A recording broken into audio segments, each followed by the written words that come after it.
तो शुरू करेंगे ना। ठीक है, स्टार्ट। अंजुमन इस्लामिया चक्रधरपुर चुनाव आयोग की ओर से आज के इस संवाददाता सम्मेलन में उपस्थित सभी पत्रकार साथियों का अभिनंदन है, स्वागत है। जैसा कि पूर्व निर्धारित कार्यक्रम के अनुसार आज अंजुमन इस्लामिया चक्रधरपुर के चुनाव की घोषणा, उसकी तिथि जो हमने निर्धारित किया है उसके संदर्भ में जानकारी देना है। आज चुनाव की अधिसूचना चुनाव आयोग अंजुमन इस्लामिया चक्रधरपुर की ओर से जारी किया जा रहा है। हम लोग 16 अगस्त से 22 अगस्त तक, आगामी 16 अगस्त से 22 अगस्त तक नॉमिनेशन फॉर्म की बिक्री करेंगे और 16 अगस्त से 22 अगस्त तक नॉमिनेशन भी जमा लेंगे, जिसका समय संध्या 7 बजे से रात्रि 9 बजे तक है। उसके बाद नॉमिनेशन के जो फॉर्म है उसकी जांच 23 अगस्त को करेंगे, बुधवार को संध्या 7 बजे से। जो कैंडिडेट्स चुनाव लड़ने का नॉमिनेशन करेंगे उनको हम लोग नाम वापसी का भी एक अवसर देंगे और नाम वापसी की तिथि 24 अगस्त है, गुरुवार के दिन। ये संध्या 7 से 9 बजे तक का समय है नाम वापसी के लिए। उसके बाद चुनाव चिन्ह का आवंटन और स्क्रूटनी वगैरह जो होगा, चुनाव चिन्ह का आवंटन हम लोग करेंगे 26 तारीख को, 26 अगस्त शनिवार को संध्या 7 बजे से। जो प्रत्याशी चुनाव लड़ेंगे उनको प्रचार प्रसार का समय 14 सितंबर संध्या 3 बजे तक का दिया गया है, 14 सितंबर तक। और मतदान की जो तिथि निर्धारित है वो 16 सितंबर 2023 दिन शनिवार है। मतदान का समय होगा सुबह 7 से शाम 3 बजे तक। चूँकि ये सामाजिक चुनाव है इसलिए मतगणना और परिणाम की घोषणा भी हम लोग उसी दिन करेंगे, यानी 14 सितंबर को ही करेंगे, 16 सितंबर को करेंगे।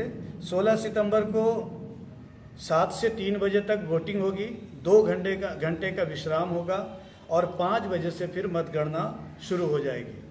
मतगणना के पश्चात जो परिणाम आएगा वो हम लोग घोषित करेंगे। इसमें नॉमिनेशन फॉर्म के लिए जो नॉमिनेशन करना चाहते हैं वो 200 रुपये का सहयोग राशि देंगे और नॉमिनेशन फॉर्म खरीद लेंगे। नॉमिनेशन के वक्त चूँकि 5 पद का चुनाव होना है, इसमें अध्यक्ष, उपाध्यक्ष, सचिव, सहसचिव और कोषाध्यक्ष।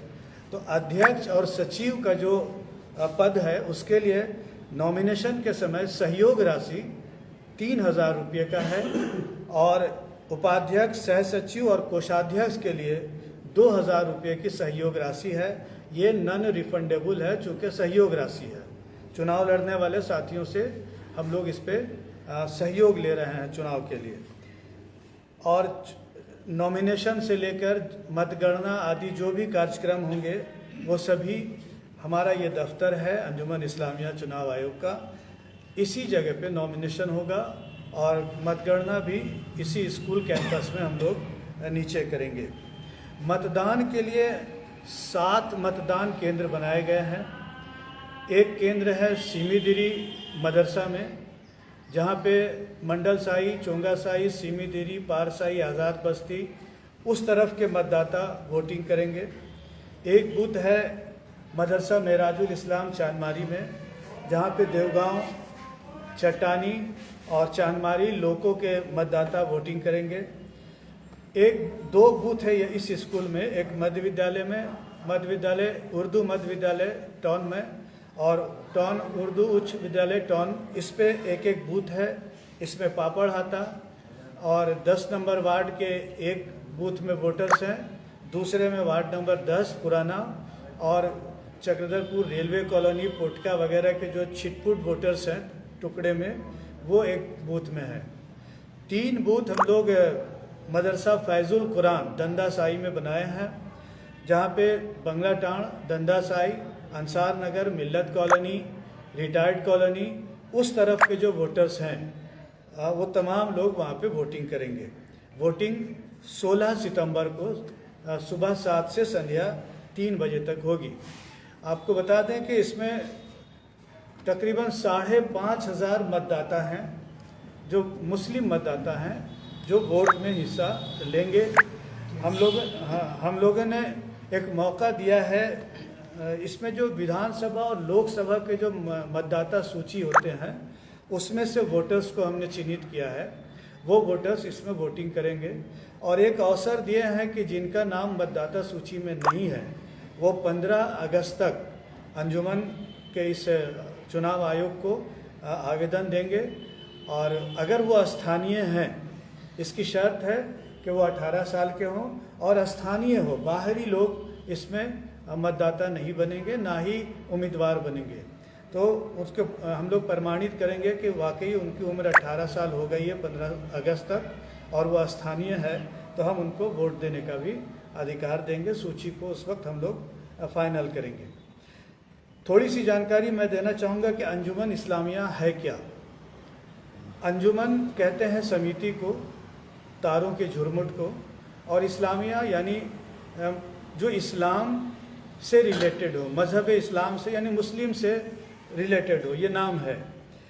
इसकी स्थापना आज से 100 साल पहले रांची में मौलाना अबुल कलाम आज़ाद ने किया था। 1916 से 1920 तक जब उनको रांची में नज़रबंद करके रखा गया था अंग्रेज़ों के द्वारा, तो इसकी स्थापना उन्होंने रांची में किया था। और ये पूरे झारखंड, पूरे देश में मतलब बहुत जगह पे रन करती है अंजुमन इस्लामिया। चक्रधरपुर में भी इसकी शाख, इसकी ब्रांच हम लोग खोल रहे हैं। और इस अंजुमन इस्लामिया का उद्देश्य यह है कि मुस्लिम समाज औरों के साथ, मतलब अदर्स जो समाज के लोग हैं, जो नॉन मुस्लिम है, ये समिति मुस्लिम नॉन मुस्लिम के बीच एक सामंजस्य, आपसी सौहार्द, सीढ़ी सेतु का काम करेगी। मुस्लिम शिक्षा, स्वास्थ्य, सामाजिक बुराई, ये तमाम चीज़ें जो मुस्लिम समाज में फैली हुई है, उसको दूर करने का प्रयास करेगी। यानी मुस्लिम उत्थान और सौहार्द का वातावरण इनकी प्राथमिकता में है, सेवा इनकी प्राथमिकता में है। अब तक जो भी समितियां चक्रधरपुर में संचालित होती रही हैं, वो नॉमिनेटेड होती थी, इलेक्टेड नहीं होती थी। ये पहली समिति है, एकमात्र समिति है जो चुनाव के ज़रिया लोग चुनेंगे। और इसकी चुनाव की प्रक्रिया 16 से शुरू होकर 16 अगस्त से शुरू होगा और संपन्न होगा मतगणना 16 सितंबर तक। 1 महीने की यह अवधि है, चुनाव इसमें संपन्न होगा। क्योंकि इतनी बड़ी संख्या में मतदाता हैं और पहली बार इतनी बड़ी संख्या में आयोजन होना, तो इसकी निगरानी कौन करेगा और जो भी उम्मीदवार जीत के आएंगे उनका कितने सालों का कार्यकाल रहेगा? इस अंजुमन इस्लामिया का कार्यकाल 3 साल का है। 3 साल के बाद फिर नए सिरे से इसकी चुनाव होगी। और इसकी निगरानी के लिए अंजुमन इस्लामिया की जो ये समिति बनी है, इसमें 28 मेंबर है। मैं उसका चेयरमैन हूँ और मोहम्मद हसनैन जो उर्दू हाई स्कूल के टीचर है, वो वाइस चेयरमैन है। बाकी 26 सदस्य हैं। इसके अलावा हमने प्रशासनिक स्वीकृति भी इसके ली है। प्रशासन से भी विधि व्यवस्था की अपील किया है उनसे बनाने के लिए। और समाज के जो लोग हैं, जो प्रबुद्ध लोग हैं अलग अलग जगहों पर, चाहे वो वार्ड कमिश्नर हो, वार्ड सदस्य हो, या मस्जिद मदरसा कमेटी के जो लोग हैं, उनकी भी हम मदद ले रहे हैं इस चुनाव को शांतिपूर्वक अच्छे ढंग से संपन्न कराने के लिए। इसमें जो पदाधिकारी के लिए जो सदस्य नामांकन करेंगे, उसका मापदंड क्या होगा? 5 पद है सब। मैंने बताया कि अध्यक्ष, उपाध्यक्ष, सचिव, सह सचिव और कोषाध्यक्ष ये इलेक्टेड होंगे, चुने जाएंगे। इसके बाद ये अपनी एक समिति बनाएंगे। नामांकन इसमें जिसका नाम मतदाता सूची में है वो नामांकन करेंगे। आपका जितना बूथ बनाया गया उस क्षेत्र से जो भी पूरे शहर के मतदाता सूची में नाम होना शर्त है, स्थानीय होना शर्त है। उसमें और एक बार हम लोग जानना चाहेंगे, जैसे मान लीजिए किसी के मतदाता सूची में नाम नहीं है, जैसे आपने बताया कि उन लोग इस कार्यालय में आवेदन देंगे तो उसको जो है अपने स्तर से चिन्हित करके उसको वोटिंग का भी अधिकार देंगे और पद के लिए चुनाव लड़ने का रूप क्या रहेगा एक बार फिर। एक हम लोगों ने आवेदन का प्रारूप बनाया है और 15 अगस्त 2023 तक उनको अवसर दिए हैं जिनका मतदाता सूची में नाम नहीं है। जी, उसके बाद सूची फाइनल हो जाएगी, फिर कोई सुनवाई नहीं होगी। उसका आधार हमने यही दिया है कि उस स्थानीय होने का प्रमाण उसको आधार कार्ड की छाया प्रति लगाना है। अगर स्थानीय नहीं है तो उसको सूची में शामिल नहीं करेंगे। ठीक है, उम्र भी 18 वर्ष ज़रूरी है। बहुत धन्यवाद आप लोगों का।